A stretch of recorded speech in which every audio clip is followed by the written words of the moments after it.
اعوذ باللہ من الشیطان الرجیم بسم اللہ الرحمن الرحیم والذین کفروا بآیات اللہ ولقائہ اولئک یئسوا من رحمتی واولئک لهم عذاب علیم۔ اور جو لوگ اللہ تعالیٰ کی آیتوں کا اور اس سے ملاقات کے منکر ہیں، یہ وہی لوگ ہیں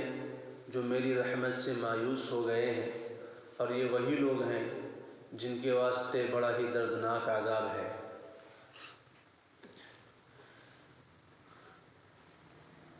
ابراہیم علیہ السلام کی تقریر کا ذکر چل رہا تھا کہ کس طرح ابراہیم علیہ السلام نے اپنی قوم کے سامنے اللہ تعالیٰ کی توحید کو بیان فرمایا اور بت پرستی کی مذمت فرمائی، اور لوگوں کو سمجھایا کہ تمہارے نفع نقصان، تمہاری خیر اور بھلائی اور ہر چیز کا مالک جو ہے وہ اللہ تبارک و تعالیٰ کی ذات ہے، اور اسی کی طرف سب کو جانا بھی ہے، اور اسی نے ساری چیزیں پیدا بھی کی ہیں، زمین، آسمان، چاند، سورج، ستارے، زمین کی تمام چیزیں، آسمان کی تمام چیزیں، یہ سب کے سب اسی کے بنائے ہوئے ہیں، اور وہ اکیلا مالک مختار ہے۔ وہ جو چاہے گا کرے گا، وہ جو چاہے گا، وہ جو چاہتا وہی ہوتا ہے، جو نہیں چاہتا وہ نہیں ہوتا۔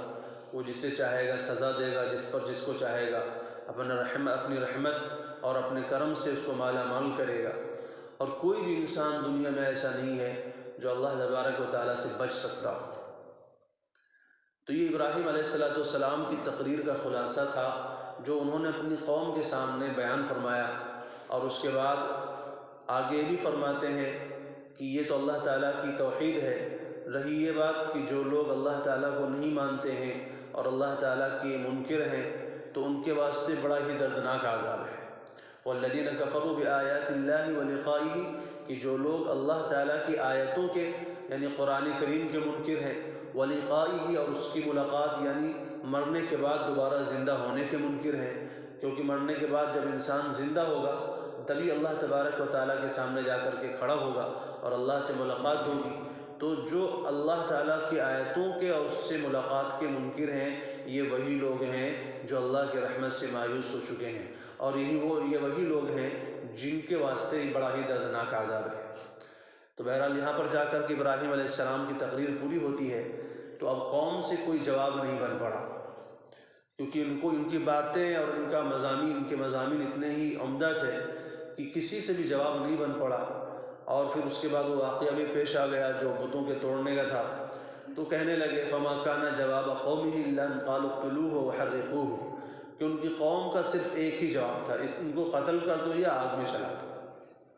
یعنی چونکہ ابراہیم علیہ السلام نے ان کی بتوں کی کمزوری کو واضح کیا تھا کہ تمہارے بت تو کچھ بھی نہیں کر سکتے ہیں، اف لکم ولما تعبدون من دون اللہ، ہے نا، فرمایا اتعبدون من دون اللہ ما لا ينفعکم ولا یضرکم، کیا تم ایسے لوگوں کی پوجا کرتے ہو جو نہ تمہیں فائدہ دے سکتے ہیں نہ نقصان پہنچا سکتے ہیں۔ تو بہرحال وہ تو واضح بات تھی، ان کو معلوم تھا کہ ہمارے بت کچھ کر تو سکتے نہیں ہیں، جواب تو کچھ اور تھا نہیں کہ اپنے دلائل کے ذریعے کوئی جواب دیتے، تو کہنے لگے نہیں، ان کو قتل کر دو۔ چنانچہ ابراہیم علیہ السلام کو قتل کرنے کے واسطے لکڑیاں اکٹھا کی گئی، بہت دنوں تک لکڑیاں اکٹھا کی جاتی رہیں، اس کے بعد ایک بہت ہی زبردست آگ جلائی گئی۔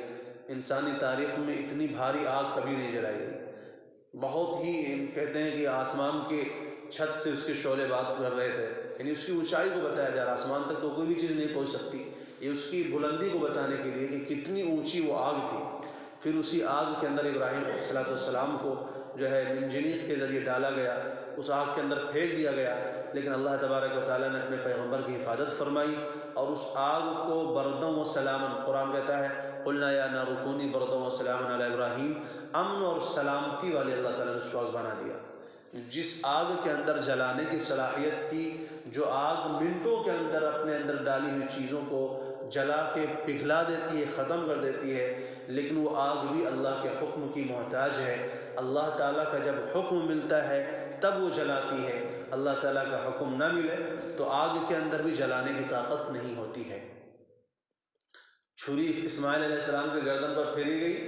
چھری کا کام ہی کاٹنا ہوتا ہے، لیکن اللہ کا حکم نہیں ملا تو چھری نہیں کاٹ سکی، اس سے یہ پتہ چلا کہ ہر چیز جو ہے اللہ تعالیٰ کے حکم کے تابع ہے۔ آگ کتنی بھاری بھرکم آپ جلا لیں، لیکن جب تک اللہ تعالیٰ حکم نہ دے کہ اس کے اندر کیا چیز جلنا ہے کیا چیز نہیں جلنا ہے، آگ اس چیز کو جلا نہیں سکتی۔ اللہ تعالیٰ نے آگ کو حکم فرمایا کہ میرے ابراہیم کے لیے تو ایئر کنڈیشن بن جا، بہت ہی شاندار۔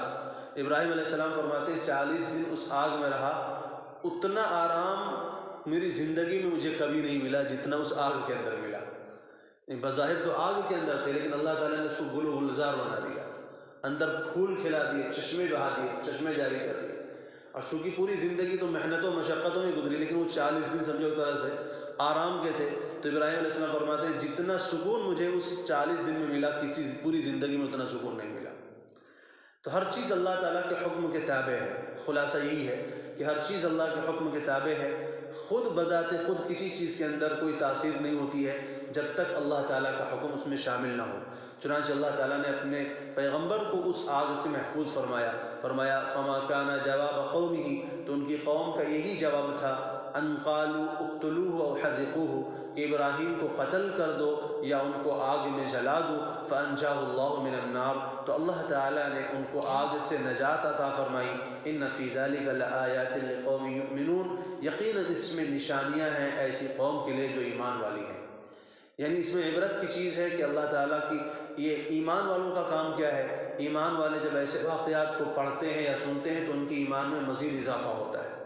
کیونکہ اللہ تعالیٰ کی قدرت کا یہاں پر مظاہرہ ہو رہا ہے۔ اللہ تعالیٰ نے اپنی قدرت کا مظاہرہ دکھایا ہے کہ وہ آگ جو دنیا میں اتنی بڑی آگ کبھی نہیں جلائی گئی تھی، وہ آگ بھی ابراہیم علیہ السلام کو نہیں جلا سکی۔ یہ اللہ تعالیٰ کی قدرت کا کرشمہ ہے۔ وقال انما اتخذتم من دون اللہ اوثانا، اور ابراہیم علیہ السلام نے مزید کہا کہ تم اللہ کے علاوہ بت تم نے بنا رکھے ہیں، مودۃ بینکم فی الحیات الدنیا، تم آپسی دنیاوی زندگی میں آپ سے محبت کے واسطے، تمہاری آپس میں جو دوستی ہے تعلق ہے، اس کی بنیاد پر جو تم سب مل کر کے ایک دوسرے کو خوش کرنے کے لیے بتوں کو اپنا معبود بنائے ہوئے ہو۔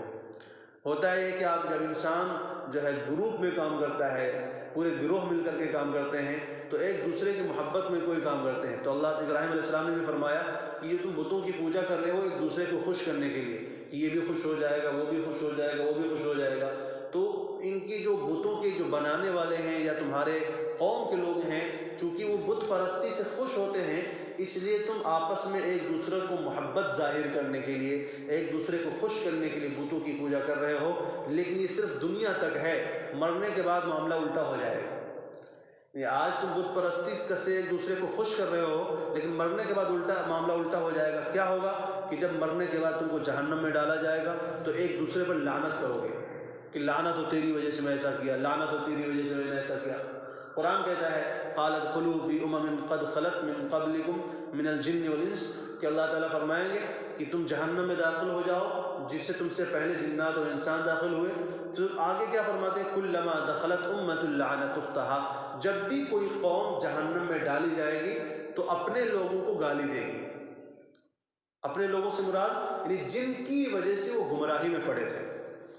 جن لوگوں کی وجہ سے وہ غلط راستے پر گئے تھے۔ تو دنیا میں تو ایک دوسرے سے کہتے ہیں ہم تیری محبت میں یہ کام کر رہے ہیں، تو ایک دوسرے سے محبت ظاہر کرنے کے لیے ان چیزوں میں مبتلا ہیں۔ لیکن جب جہنم میں جائیں گے اور جہنم میں جانے کے بعد ان کو جب جہنم کا عذاب جھیلنا پڑے گا تو کیا کریں گے؟ جن کی وجہ سے انہوں نے یہ کام کیا تھا ان کو لعنت کریں گے۔ قرآن کہتا ہے ربنا آتهم ضعفین من العذاب والعنهم لعنا کبیرا، اے اللہ ان کو ڈبل عذاب دیجیے اور ان کے اوپر خوب لعنت کیجیے۔ ربنا انا اطعنا سادتنا، اے اللہ ہم نے اپنے بڑوں کی بات مانی، وکبراءنا اپنے سرداروں کی بات مانی، فاضلونا السبیل اور انہوں نے ہمیں راستے سے بھٹکا دیا۔ ربنا وآتihim ضعفین من العذاب، اے اللہ ان کو ڈبل عذاب دیجیے۔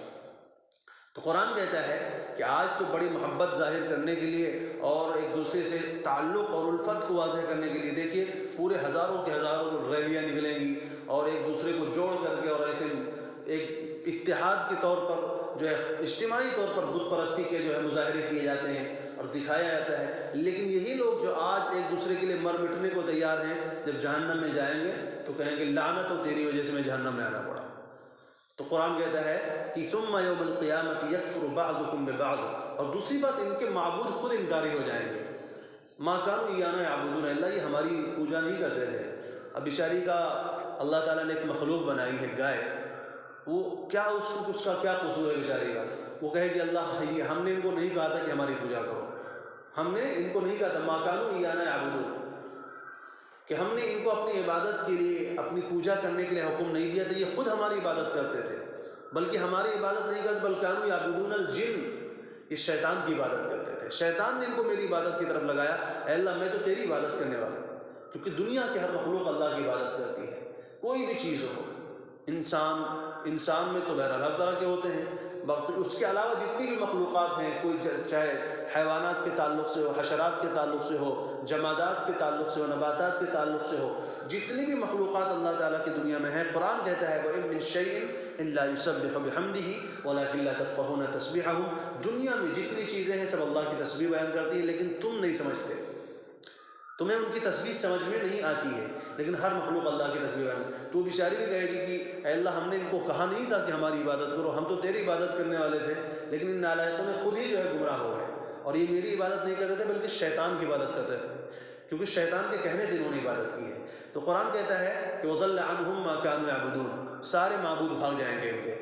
غائب ہو جائیں گے، کہ ابھی اپنے معبود کو کہا جائے گا کہ ذرا اپنے معبودوں کو پکارو جن کی تم پوجا کرتے تھے دنیا میں، تاکہ تمہارے بھگوان آ کر کے تمہیں جہنم سے بچا لیں، تو کہتے ہیں ضَلَّ عَنْهُمْ مَا كَانُوا يَعْبُدُونَ، سارے معبود بھاگ جائیں گے ان کے، کہ اللہ یہ ہماری عبادت نہیں کرتے تھے، ہمارا ان سے کوئی تعلق نہیں ہے، ہمارا ان سے کوئی لینا دینا نہیں ہے۔ تو وہی فرماتے ہیں ثم یوم القیامت یکفر بعضکم ببعض، تو قیامت کے دن تمہارا ایک دوسرے کا انکاری بن جائے گا، تم کہو کہ ہم ان کی پوجا نہیں کرتے تھے، وہ کہیں گے یہ ہماری پوجا نہیں کرتے تھے، نہیں تم بھی انکاری بن جاؤ گے، وہ بھی انکاری بن جاؤ گے، اور وَيَلْعَنُ بَعْضُكُمْ بَعْضًا، اور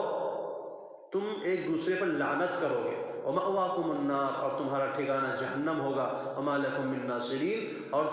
تمہارا کوئی مددگار بھی نہیں ہوگا۔ فَآمَنَ لَهُ لوط، تو لوط علیہ السلام ان کے اوپر ایمان لے آئے۔ یہ لوط علیہ السلام جو تھے ابراہیم علیہ السلام کے چچا کے بیٹے تھے، اپنے چچا زاد بھائی تھے، اپنے بھتیجے تھے، ابراہیم علیہ السلام کے بھائی کے بیٹے تھے۔ ایک تو ابراہیم علیہ السلام، ایک ان کے بھائی تھے ہاران،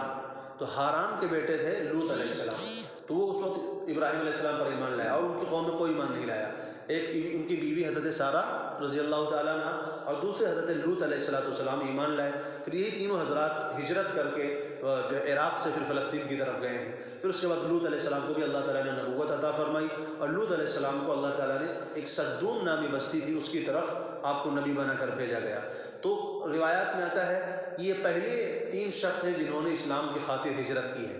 تاریخ انسانیت کے اندر سب سے پہلی ہجرت جو ہے ابراہیم علیہ السلام اور آپ کی اہلیہ حضرت سارہ اور آپ کے بھتیجے یعنی حضرت لوط علیہ السلام نے اسلام کی حفاظت کے لیے، اپنے دین کی حفاظت کے لیے سب سے پہلی ہجرت انہوں نے کی ہے۔ تو فرمایا فآمن له لوط، تو لوط علیہ السلام ان پر ایمان لائے، وقال انی مہاجر الی ربی، اور کہنے لگے کہ میں اپنے رب کی طرف ہجرت کر کے جاؤں گا، انہ هو العزیز الحکیم، بے شک وہ بڑا ہی زبردست حکمت والا ہے۔ ووهبنا له اسحاق ویعقوب، اور ہم نے ابراہیم کو اسحاق اور یعقوب دیے، اسحاق ان کے بیٹے کا نام ہے اور یعقوب ان کے پوتے کا نام ہے۔ وجعلنا فی ذریتہ النبوۃ، اور ہم نے ان کی اولاد میں نبوت اور کتاب کو جاری کیا۔ چنانچہ ابراہیم علیہ السلام کی نسل میں جتنے نبی آئے اور کسی نبی کی نسل میں اتنے نبی نہیں آئے، کیونکہ ابراہیم علیہ السلام کے 2 بیٹے ہیں، اسماعیل اور اسحاق۔ اسماعیل علیہ السلام کی اولاد میں ہمارے آقا حضرت محمد صلی اللہ علیہ وسلم کی پیدائش ہوتی ہے، اور اسحاق علیہ السلام کی اولاد میں یعقوب علیہ السلام آتے ہیں۔ پھر یعقوب علیہ السلام کے 12 بیٹے ہوتے ہیں، ان میں سے ایک یوسف علیہ السلام بھی ہوتے ہیں۔ تو یہ 12 بیٹوں سے بنو اسرائیل کی 12 نسلیں چلتی ہیں۔